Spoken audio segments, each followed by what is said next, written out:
this catching situation with the Marlins. Three catchers: Liam Hicks, Agustín Ramírez, Nick Fortes, who's due to come back any day now, finishing up his rehab assignment with Jacksonville. Eli, talk to me here. Agustín has just been almost a revelation for the Marlins, how well he's been hitting. I don't think you could send down a guy who's been this hot and has been performing this well for the Marlins, especially at the catcher position. You have Liam Hicks, Rule 5 guy, and maybe not someone you want to send back just yet. And Nick Fortes, of course, really great defender, has just been the cornerstone of the Marlins catcher position for the last couple seasons. What do you do here? You're Peter Bendix. You have the book. You have the roster. Just how do you handle the situation? It's a good one to have. It is. It is. I wrote about it this morning, and I think a lot of the reaction has been pretty aligned with my thought process that I just hold on to all these guys at the same time. As currently constructed, I think this roster is the best thing you can put on the field, and the guys that deserve it the most are all these catchers on the team at the same time. With Ramirez, it speaks for itself, the way that he is hit already at this point in his big league career.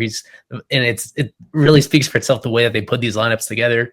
He is immediately a guy that's in the heart of their order because he should be, because of the batted ball quality and the swing decisions he makes. Like, he's one of their better hitters already. He has more extra base hits than strikeouts, which is an insane number.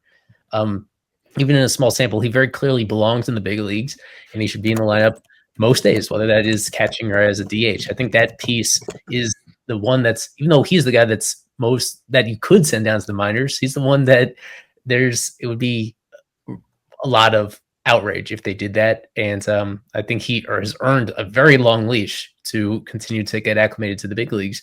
And Hicks is the one that throws the wrench into it because, as you mentioned, he's a Rule 5 guy. They cannot send him down to the minor leagues at any point this year unless they run him through waivers.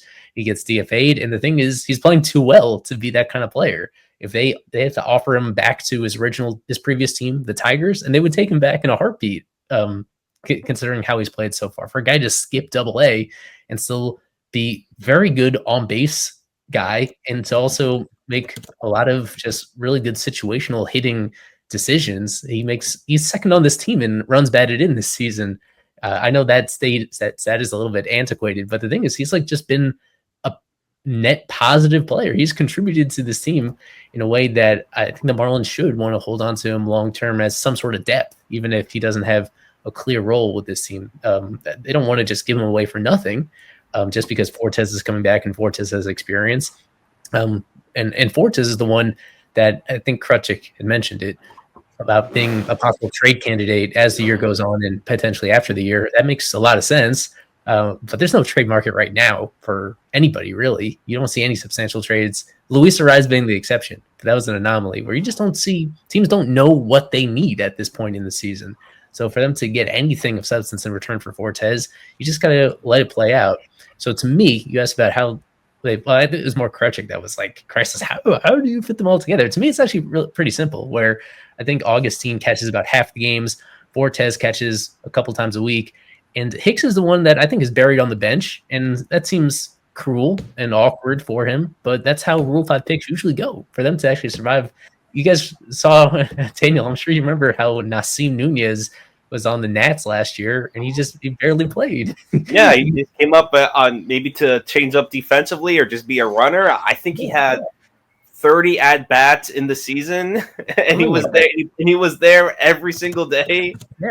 Yeah. So Hicks has already blown past that, and potentially, God forbid, if another injury pops up to Ramirez or Fortes, then all of a sudden, bam, he's in a regular role again. But to me, he's just going to be the last man on the bench for the time being, and that's fine. And you could use him to pinch hit against some righties. He would catch maybe once a week. And then, but I think Ramirez should not only be on the big league team, but he should be a priority to me in terms of getting regular playing time, and Fortes getting enough to, still show what he's got and try to build upon what was a good start to his season before he got hurt.